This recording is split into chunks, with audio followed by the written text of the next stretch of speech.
Thank you, Ken Corla. Well, in regard to the upcoming EU Council meeting, Minister, I just want to focus mainly on two issues, Brexit and COVID.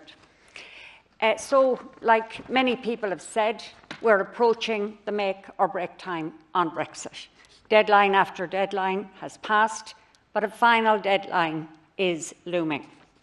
Barnier has been urged by many EU leaders not to rush into an unsatisfactory trade deal with the UK, simply because the final deadline is looming. He has been warned not to fall into the Brexit negotiating trap, which has been laid by the UK.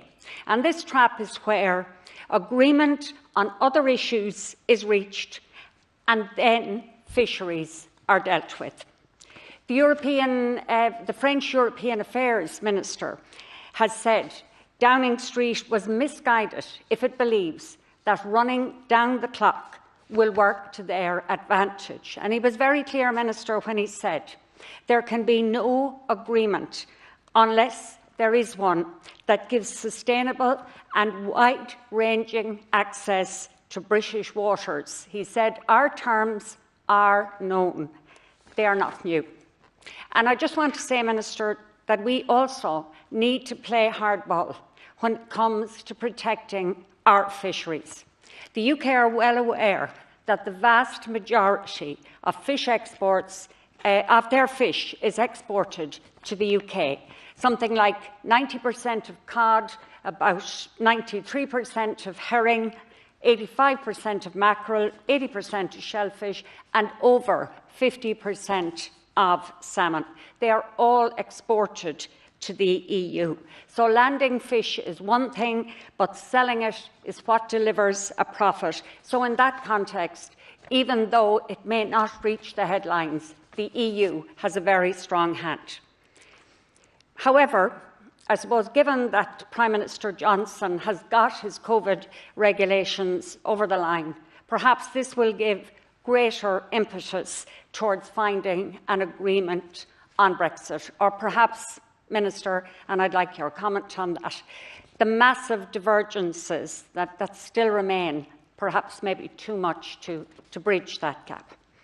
Can I ask your view on the prospect that if any deal is struck, it will be a narrow deal on goods only, and the implications of that for Ireland?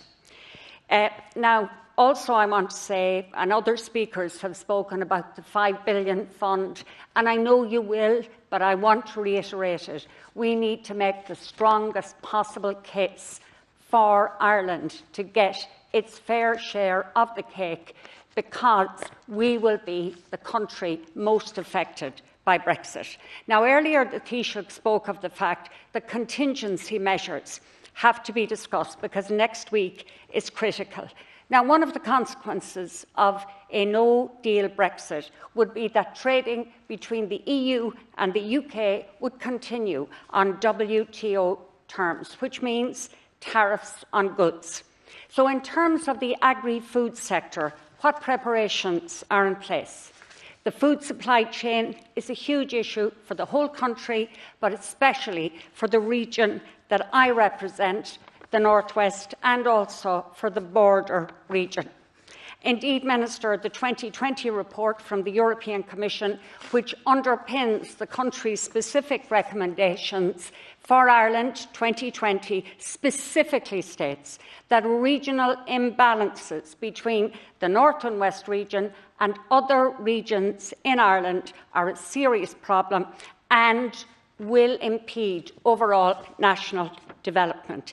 That's the situation now, but post-Brexit, that imbalance is very likely to be exacerbated, and any Brexit strategy must take account of that specific issue. Finally, Minister, on COVID, I just listened to the 3 o'clock news headlines. Robin Swan spoke of vaccinations starting next week in Northern Ireland. So what information do you have, Minister, in regard to when we can see vaccination rolled out across the country? And are you satisfied that we have the logistics, staff and capability sorted, so that when the vaccine comes on stream, we can immediately start an accessible and effective vaccination policy.